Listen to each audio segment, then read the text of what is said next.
નમસ્કાર મિત્રો. હું છું સુનિલ પટેલ.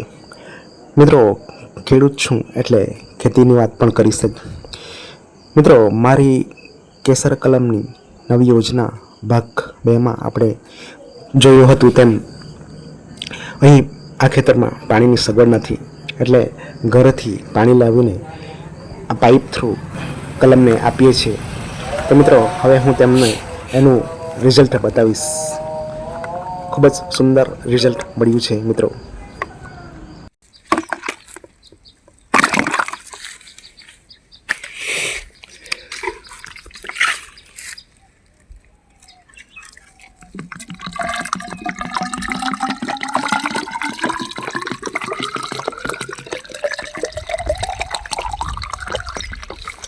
આ રીતે પાઇપ થ્રુ એક દિવસના અંતરે દરેક કલમને પાણી આપીએ છીએ. તમે જોઈ શકો છો કે ખૂબ જ સુંદર કૂપળો ફૂટી છે. સરસ ગ્રોથ થઈ રહ્યો છે મિત્રો.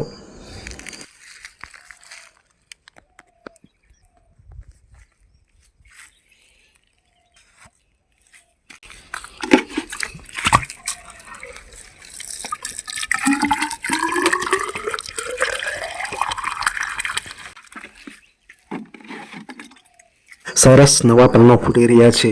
ખૂબ જ સરસ વિકાસ થઈ રહ્યો છે મિત્રો.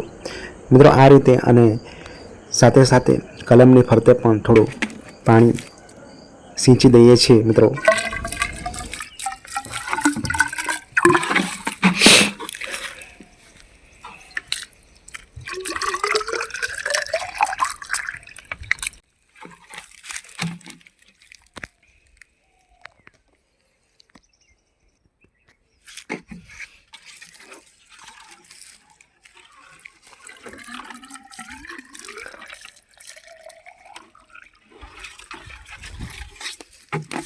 મિત્રો, કેટલો સરસ ગ્રોથ થઈ રહ્યો છે કલમનો આ રીતે સિંચાઈ કરવાથી.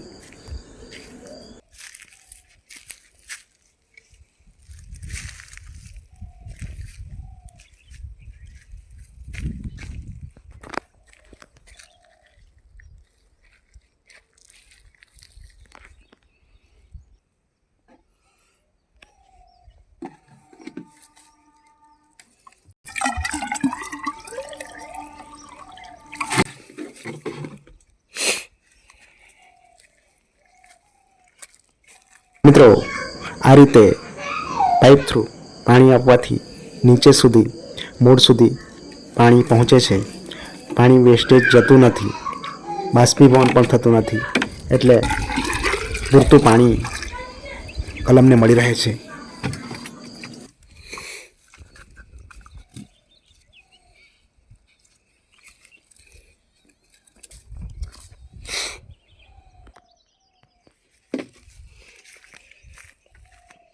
મિત્રો, આ રીતે કલમને 4 થી 5 વર્ષ સુધી મારા મતે પિયત આપી શકાય છે.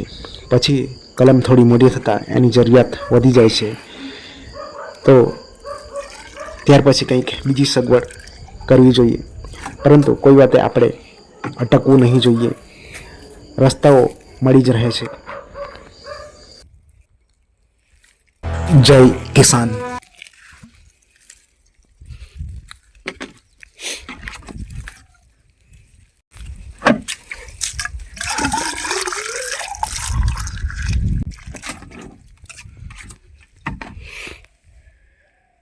ખેડૂત સ્ત્રી હોય કે પુરુષ, પરંતુ ગરમી, ઠંડી, વરસાદ એની પરવા કર્યા વગર એ તનતોડ મહેનત કરે છે અને લોકોને પાક પૂરો પાડે છે.